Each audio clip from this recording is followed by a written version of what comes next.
Hello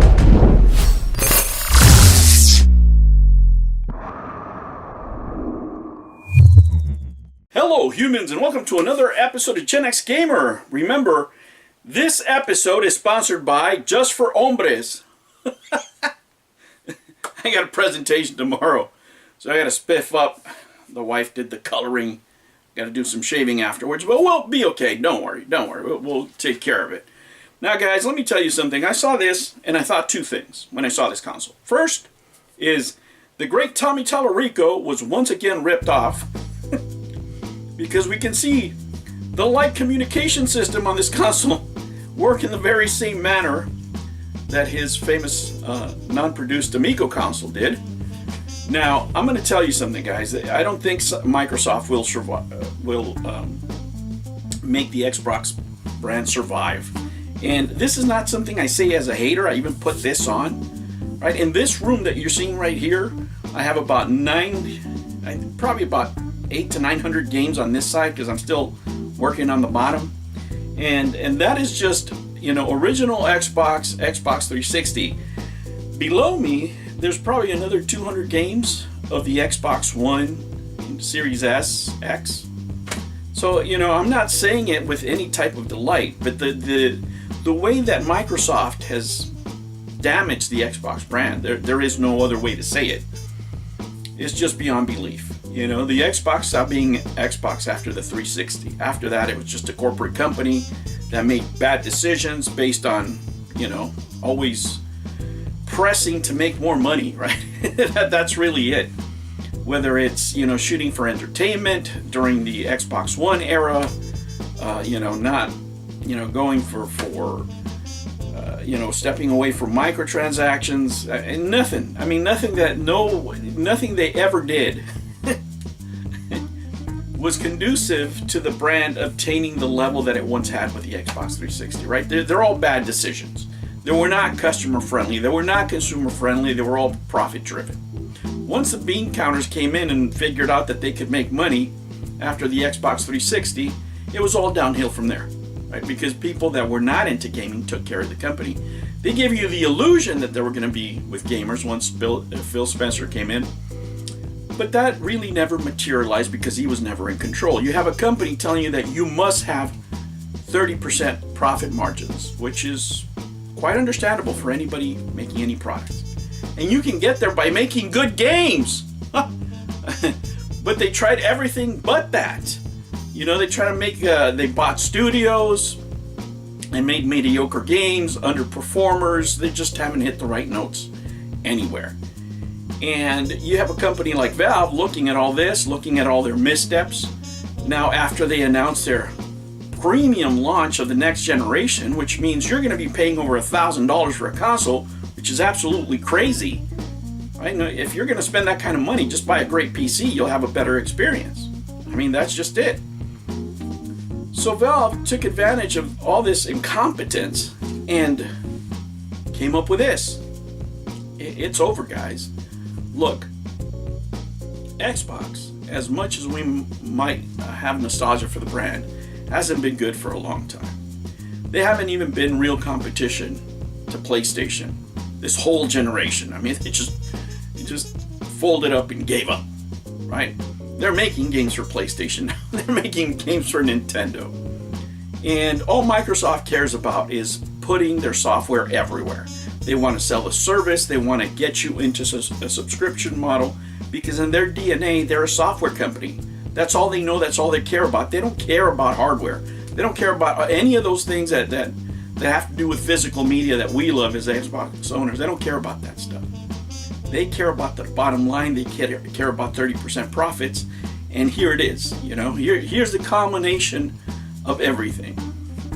Because of this console in particular, let me tell you guys, and it's not that Tommy Tallarico helped design it. I wonder if he's going to sue like he did Roblox. I don't know. But it's a platform that has so much retro in it. For example, for somebody like me that likes the old games, everything's available there. Now, I still have the Xbox service because they haven't raised my price yet. I still have the old pricing as far as I can remember, as far as last month. I have to check this month, I guess. So, but am I going to go pay, $360 a year, and then on top of that spend $1,000 on a console, and now you're up to $1,300? Are you insane?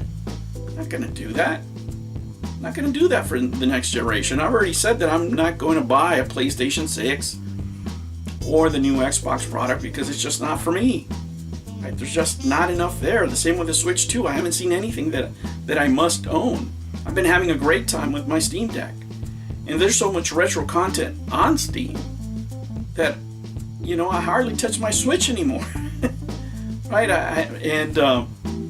You have Xbox trying to, break into PlayStation's party, and they haven't been able to for the last 3 years, and they've spent billions and billions of dollars, and nothing's happened. And here you have a company with a streamlined product. They're coming out with a controller, which I'm going to get. I have a preference for symmetrical, thumbsticks. I don't like the offsets. Thumbsticks they're not my preference. So I'm very much going to buy this console. Right? Maybe not upon release. I'll probably just get the joystick upon release. The console maybe for my birthday. I have to convince the wife, right? After spending all the money I've spent. Maybe on my birthday, because I buy it. If I buy it as soon as it comes out, I'm gonna be sleeping in the couch unless I buy her something nice. But the headset, do I like it? Yes. $1,200 as it's being reported? No. I got a 2-year-old, right? I got other things that I got to prioritize. But guys, just in reality, if you look at the ecosystem that they just put out, Microsoft doesn't have anything like it. Xbox doesn't.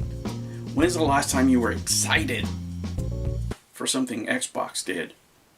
You can only be excited for square boxes so long. And Steam, what are you doing? A square box? At least it's got a plate.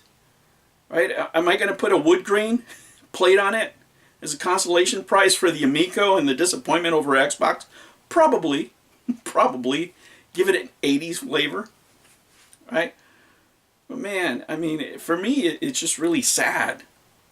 Because I know how this is going to go. Everybody knows how this is going to go.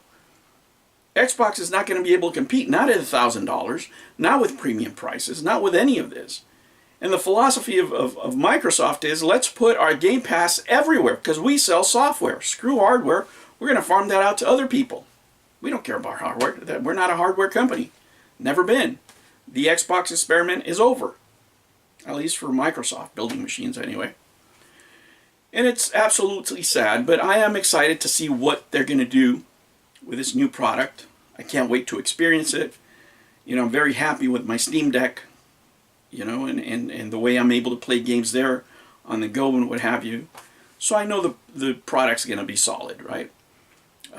And the Xbox coming out of the gate, with their next system, I don't know that it's going to do so hot. I don't know of anybody who's really excited to pay $1,000 to go play the same games that you can play on a PlayStation.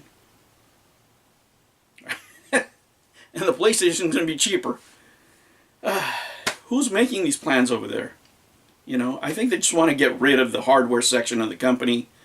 And, well, Steam just helped them put in the final nail in the coffin, if you will. All right, humans, will you buy the premium price Xbox or will you buy the Steam? For me, Steam it's all going to be. It's going to be Steam, console, and retro games. That's all I'm doing. Forget about the rest. It's just too much for me. I'm done.